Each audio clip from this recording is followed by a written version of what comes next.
warning sa mga marites. Kung dinadamay niyo sa chismisan ang mga menor de edad, pwede yang ituring na child abuse. Sa isang recent decision ng Supreme Court, pinatulan ng guilty ang isang marites for child abuse.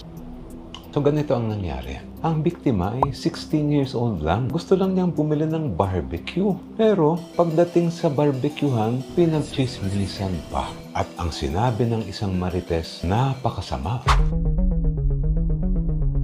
Ang biktima, lubos na naapektuhan hanggang sa ayaw niyang lumabas ng bahay. Kinasuhan ang marites at sabi ng korte, child abuse yan. Si marites, sinadyang atakihin ang karakter, reputasyon, dignidad ng biktima at i-expose siya sa paghuhusga. Ang parusa, kulong at may danyos pa. Share nyo to sa mga chismoso at chismosa and follow for more legal explainers.